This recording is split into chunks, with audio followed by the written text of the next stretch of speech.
Сайн байцгаана уу?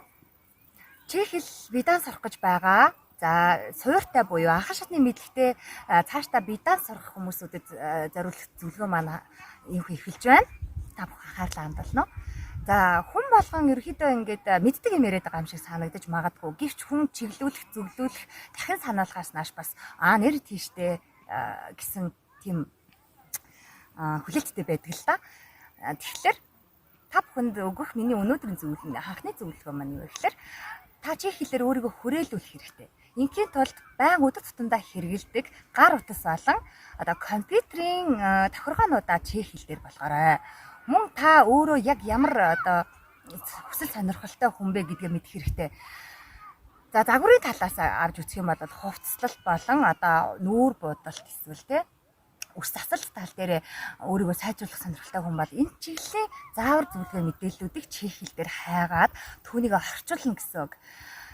За, хоол хийх сонирхолтой хүн байж болно. Тэгэх юм бол мэдээж та чех хоолыг YouTube-ээс шинэ хоолны жорыг орчуулж мэдээж авч болно гэсэн үг. Мөн хүүхний хөгжил талаасаа өөрийгөө хөгжүүлэнгээ чех хэлээ сайжруулах нэг сумаар хоёр талаа гэж бодож байгаа хүн бол өөртөөгөө ажиллах өөрийгөө хөгжүүлэх гэдэг талын заавар зөвлөгөө мэдээллүүдийг аваад орчуулад явах нь маш сонирхолтой, өөрт нь happy байхаас гадна чех хэлний мэдлэгийг сайжруулах боломжтой болно гэсэн. За, мөн зуршил гэдэг зүйл маш их ойрд яригдаж эхэлж байна л да. Өдөр тутамдаа хилээ зуршил болгох гэдэг тийм үү. Өдөр тутам та хилээ 10-аас 15 минут давтах цагийг заавал гаргаарай. Ингэхдээ тухайн өдрийн аль цаг илүү өөрт чинь үр бүтээлтэй байдгийг сонгоно гэсэн үг. Өглөөд та төвлөрдөг бол та өглөөний цагийг сонгоорой. Өглөөдөө хэрвээ та боломжгүй бол та өдрийн цагийг эсвэл өдөр ажилтаа байдаг бол орой унтахаас өмнө гэдэг юм уу ингээд өөрийнхөө боломжтой цагийг сонгоод тэр хил дээрээ ном сэтгүүл унших. Эсвэл радио сонсох, FM сонсох, подкаст сонсох гэх мэтчлэнгээр зуршил бүтээгээрэй гэж би уриалж байна.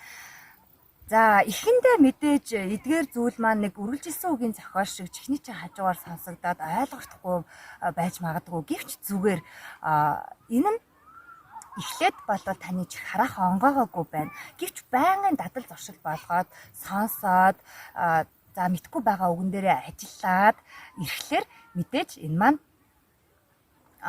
дараа нь шууд мэддэг болоод ирнэ. Тэгэхээр ерөөсөө айхгүйгээр тухайн зүйлээс цухтаахгүйгээр өөртөө би чаднаа гэдэл зуршил бүтээнэ л гэсэн үг.